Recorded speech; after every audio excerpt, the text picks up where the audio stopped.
You're listening to Being Autistic. I'm your host, Shelly, and I am a 50-year-old woman sharing my experiences about what it's like to grow up knowing I was different but not knowing why, how I learned I was on the autism spectrum, and what it's like to be autistic. Hello and welcome to episode number 11. In this episode, I'm going to talk about autism resources. So I'm going to give you some books, and I'm going to give you some YouTube channels, some websites, podcasts, and even some online communities. And these are going to be some good places where you can go to get more information, to learn about other people's experiences, and find other people that are like you. Because as we know, being autistic, it's very hard to connect with people, and so finding others who are going through the same things as us is very helpful. So I'm going to start with books, and this is because a lot of people love reading books, especially autistic people love to read.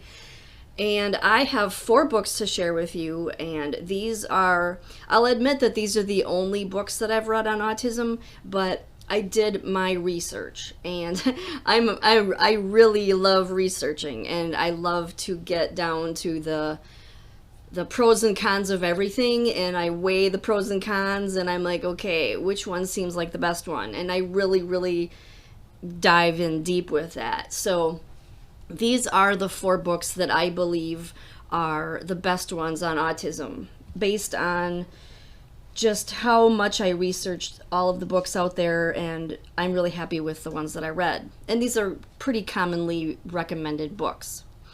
So the first one is the first book that I ever read on autism, the very first one that I got. It's called Women and Girls with Autism Spectrum Disorder by Sarah Hendricks.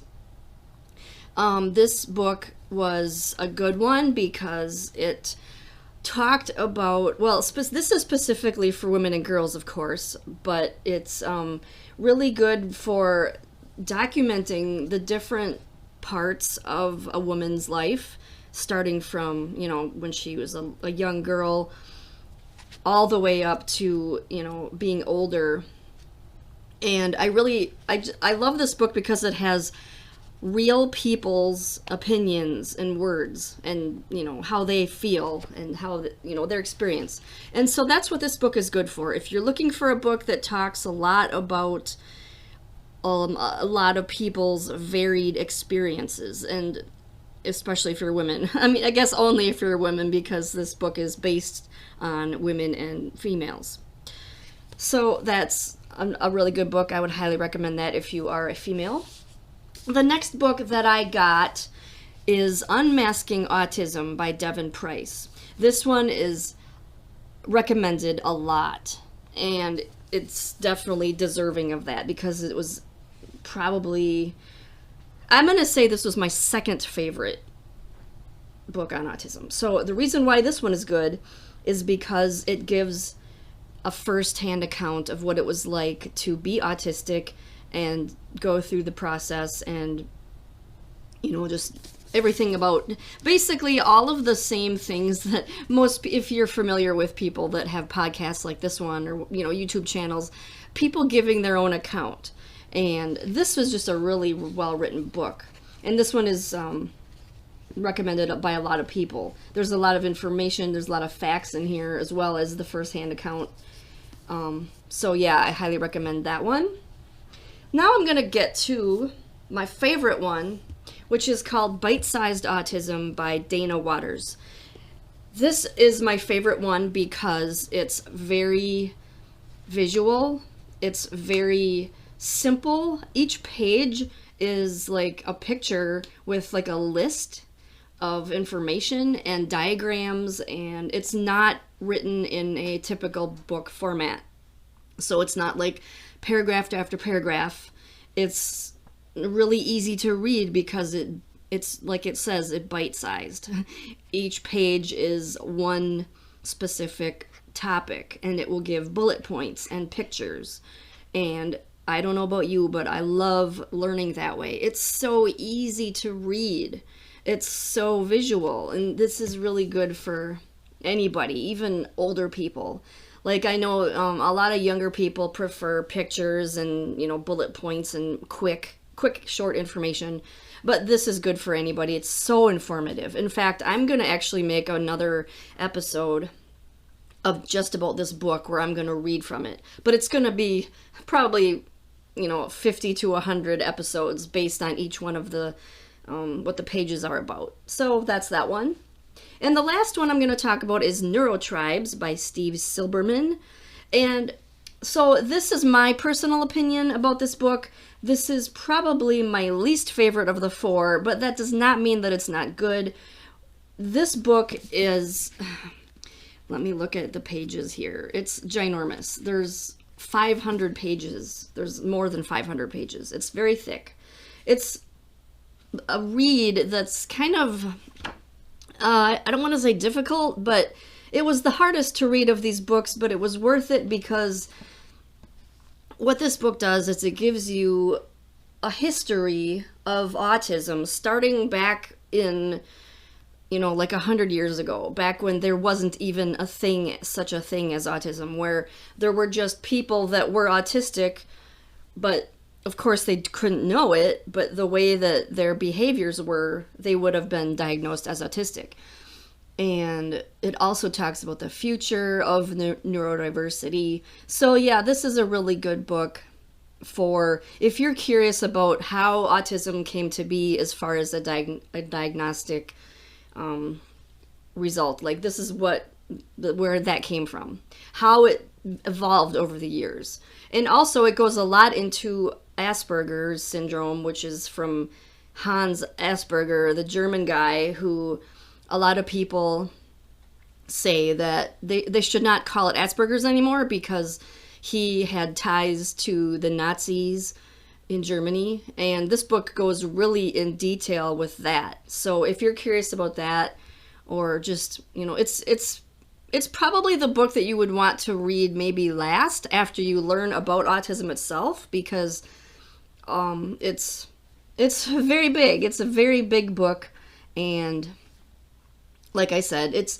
jumps around a lot. It was hard for me to read, but at the same time, I did appreciate learning about all of these. I mean, this book talks about probably 100 different people.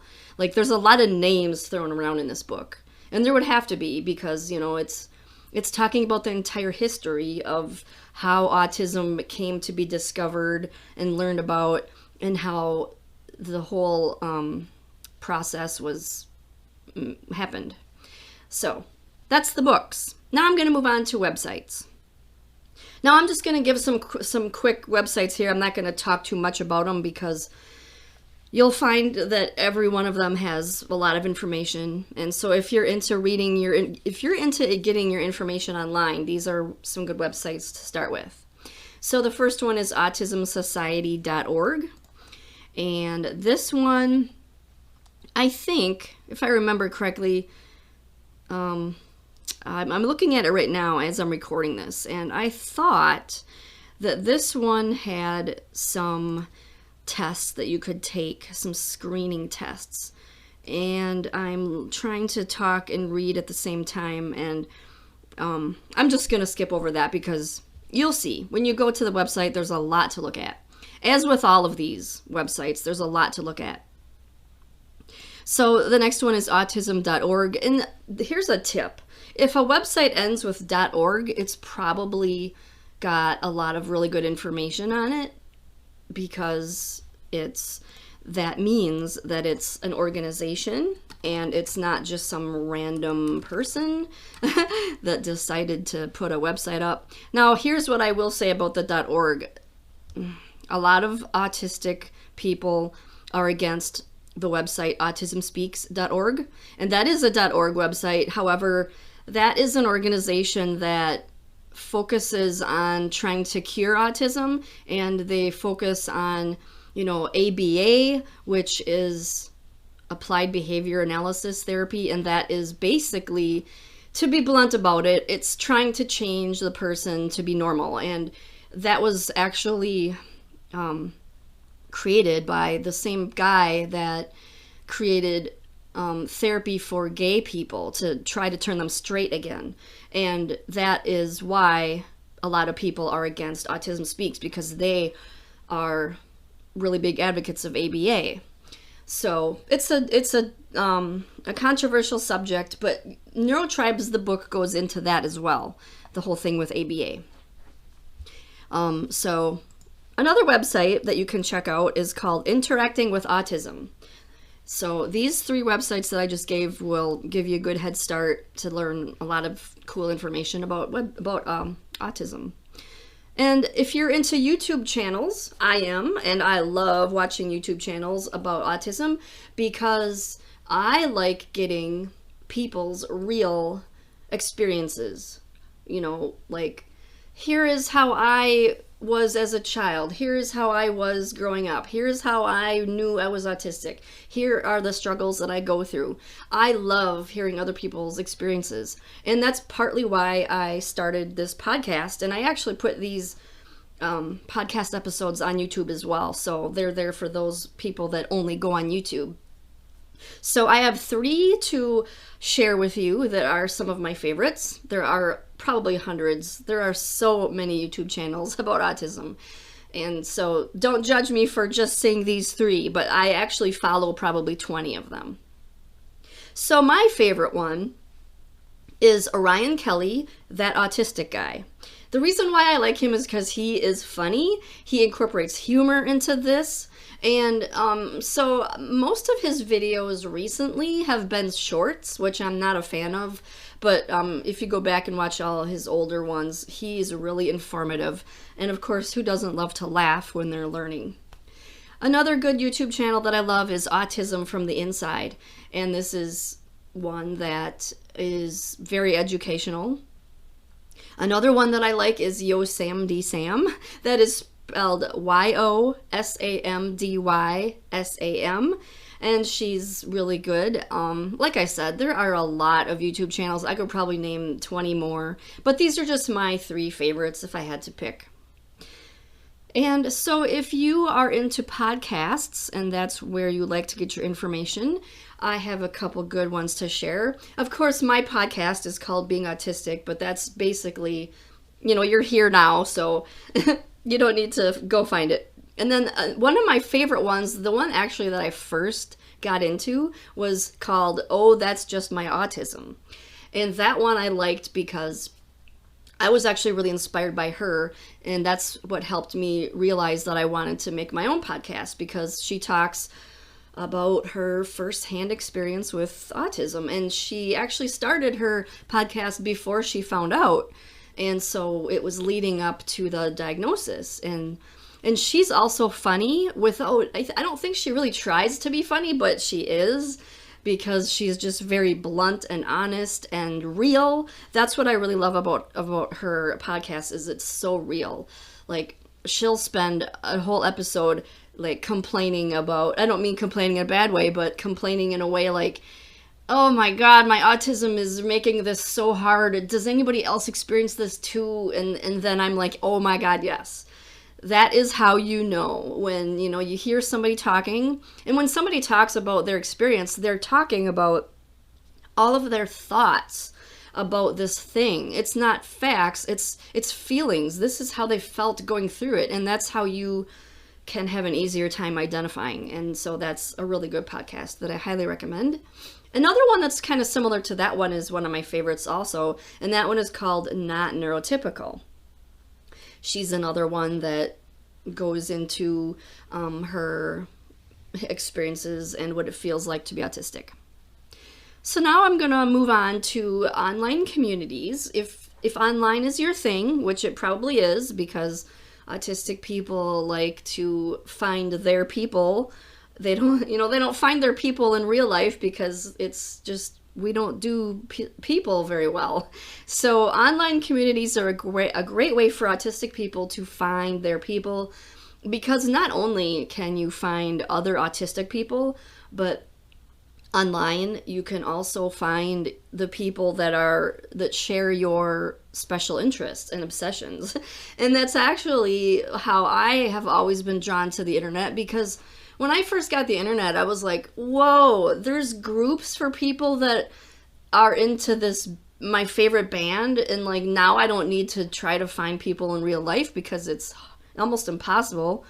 So that way, the online communities are great in that sense. And so I'm going to say, of course, Facebook is probably the best place, because Facebook is, based on community and people and conversations and friendships.